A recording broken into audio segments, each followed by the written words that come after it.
وأولى رسائل هذه الحلقة وردتنا من المستمع نون ميم من العراق، محافظة نينوى، مدينة الموصل.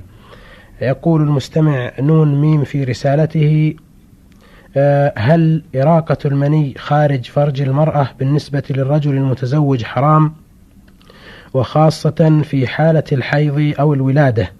أفيدونا أفادكم الله. بسم الله الرحمن الرحيم. الحمد لله رب العالمين، والصلاة والسلام على عبده ورسوله وخيرته من خلقه وأمينه على وحيه، نبينا وإمامنا وسيدنا محمد بن عبد الله وعلى آله وأصحابه ومن سلك سبيله واهتدى بهداه إلى يوم الدين. أما بعد، فإراقة المني خارج الفرج إذا كان لمصلحة فلا بأس بذلك، وهذا يسمى العزل. وقد ثبت عن الصحابة رضي الله عنهم وأرضاهم أنهم كانوا يعزلون، وقد أقرهم النبي عليه الصلاة والسلام. فإذا دعت الحاجة إلى العزل بأن يريق منيه خارج الفرج، إما لكونه لا يرغب في الحمل ذلك الوقت، أو لما ذكره السائل من كونه محرم عليه الجماع، فيضع ذكره حول فرجها ويريق المني خارج ولا يجامع، فلا بأس بذلك، لأن المحرم هو الجماع. قال النبي صلى الله عليه وسلم في حق الحائض: اصنعوا كل شيء إلا النكاح، يعني إلا الجماع، فله أن يباشرها بالتقبيل والضم إلى نفسه واستمتاع بفرجها وبطنها وغير ذلك، لكن الأفضل أن يكون عليها إزار أو سراويل إبعادا عن الخطر، فإنه من تباشر حول الفرج فقد ينزغ الشيطان ويدعوه إلى الجماع المحرم.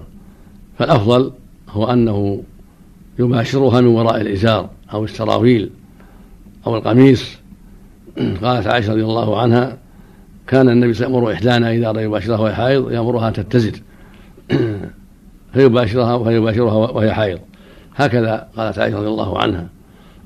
فالمقصود أن السنة في حق الزوج إذا كانت المرأة حائض أو نفساء أن يباشرها من وراء الإزار أو من وراء السراويل ونحو ذلك، لكن لو باشرها من داخل الإزار ومن داخل السراويل فلا حرج في هذا، فقد جاء في السنة ما يدل على ذلك، لقوله صلى الله عليه وسلم: اصنعوا كل شيء إلا النكاح.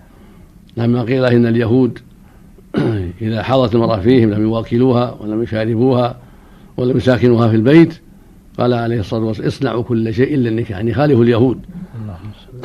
معنى إلا النكاح إلا الجماع، فإذا وضع فرجه على فخذها وأمنى خارج الفخذ خارج الفرج فلا حرج، لكن ليس له يجامع، بل يحرم عليه الجماع سواء أنزل أم لم ينزل، يجب عليه يبتعد عن الجماع.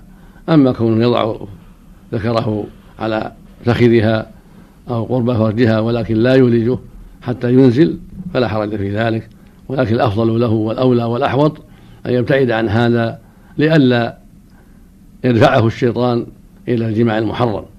ولهذا أمر النبي صلى الله عليه وسلم النساء أن يعتزلن عند إرادته المباشرة عليه الصلاة والسلام. هذا هو الأفضل وهذا هو الأحوط. نعم. بارك الله فيكم وجزاكم الله خيرا.